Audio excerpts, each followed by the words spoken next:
So last week I was up in Graceville campaigning with Governor Scott and my dad. It's actually in my dad's state Senate district, which I'm running for.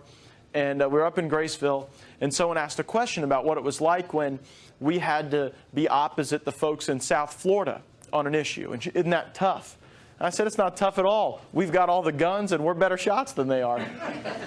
Which I thought was a brief moment of levity.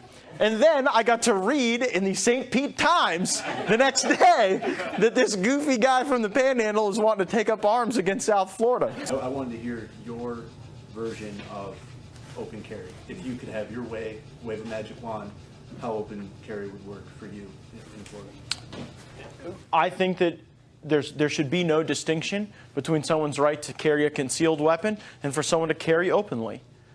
Open carry, does everyone know what I mean when I say open carry? You know, right now, by the way, those of you who are concealed carry, and I'm going to go ahead and venture to guess it's quite a few of you in this room, if you were to accidentally take a jacket off or have a weapon fall out of a purse, you could be arrested for brandishing. And it's happened in other states where that's occurred. Not in Florida yet, but it's happened. So I think you ought to be able to carry openly. Why not? It's your constitutional right. Why should we have to, almost like we have to hide it and be ashamed of a constitutional right that we're enjoying? One of the reasons that open carry has not passed is that the Florida Sheriff's Association, Florida police chiefs, all are in strong opposition. They say that if you openly carry and someone were to come in this room that was law enforcement, they wouldn't be able to appropriately assess a threat because they would see too many people openly carrying.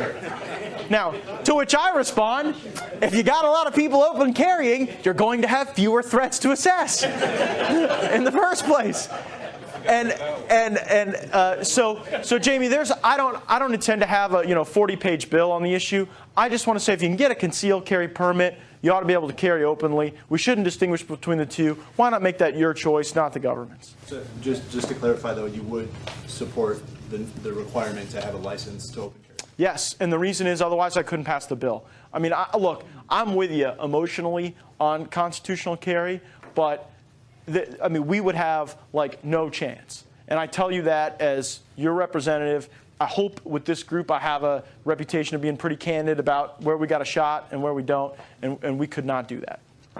So I say let's make a move on open carry.